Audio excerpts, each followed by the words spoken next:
सह्याद्रीच्या काळ्या कभिन्न कणखर दगडांसारखाच तोही राकट आणि कणखर.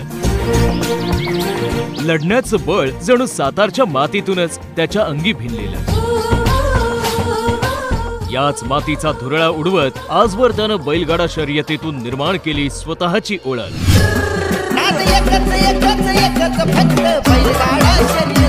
काही लोक जगण्यासाठी शर्यत करतात, पण माझ्यासाठी शर्यत हेच माझं एक जगणं आहे.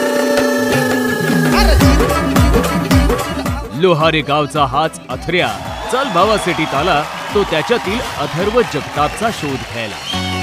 मंचावरच्या झगमगाटात आणि अनोळखी चेहऱ्यांमध्ये त्याला दिसला एक ओळखीचा चेहरा आणि तीच बनली त्याची मेंटॉर.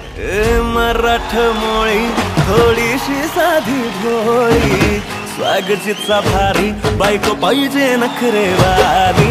जोडीने त्यांनी डान्स मधून धम्माल केली, किचन मध्ये रेसिपीही बनवली. ए थांब, काही नको घेऊ. अनुश्री सोबत त्याचे कधी वाद झाले. अरे मोठं बोर घे ना बाबा, तुम्हाला बाकीचं कशाला सांगतोय.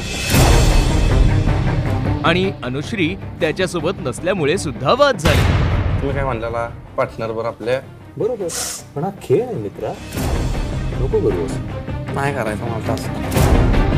आज मी तुला इंग्लिश मध्ये इंट्रोडक्शन शिकवलं होतं, का नाही बोललास तू? माझ्या लक्षातच नाही आलं तिथं म्हणून नाही बोल. का नाही लक्षात आलं मग? कुठं तुझं डोकं शेण खायला जातं का? थोडक्यात तुझं माझं जमेना तुझ्या वाचून कर्मेना या वाक्याला साजेसा असलेला या जोडीचा हा प्रवास सुरू असताना अचानक खेळात नवं वळण आलं आणि अथर्वच्या सोबतीला मेंटॉर म्हणून आली रेवती अय्यर.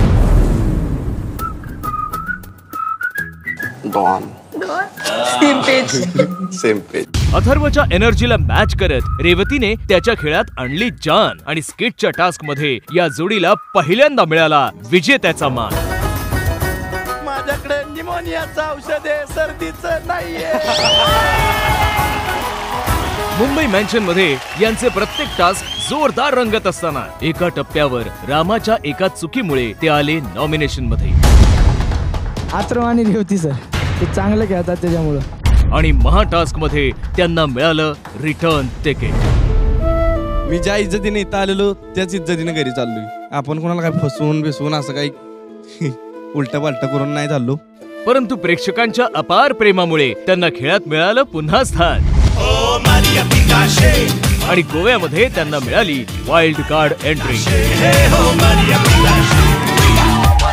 गोव्यात सुद्धा या जोडीची गाडी 60 धावली आणि त्यांनी आपली विजयी घोडदौड कायमच ठेवली. मैं इंग्लिश थोड़ा थोड़ा समझता है, तुम इंग्लिश में बोलो, मैं मराठी हिंदी मिक्स करता है. ओके ओके, लिस्वानिये. या जोडीचा हा भन्नाट प्रवास सुरू असताना कुणाची तरी दृष्ट लागली. लाय डिटेक्टर टास्क मध्ये आपल्याला काजल मेंटॉर म्हणून चालली असती असं म्हणत अथर्वने रेवती सहित सर्वांनाच धक्का दिला. मी नाही तर ती का? आता इथं जो दिखता है वो बिकता है. पण अथर्वला आपली चूक उमगली आणि त्याने रेवतीची माफीही मागितली. मी जे चुकून रागाने बोललो ते मी परत कवाच बोलणार नाही आणि मी तुला इथनं पुढे आता कवाच त्रास देणार नाही. समज गैरसमजाचे गडद धुके धुसर झाले आणि यांचा हा प्रवास प्रेक्षकांची मनं जिंकणारा ठरला. अथर्व, रेवती, अथर्व, रेवती.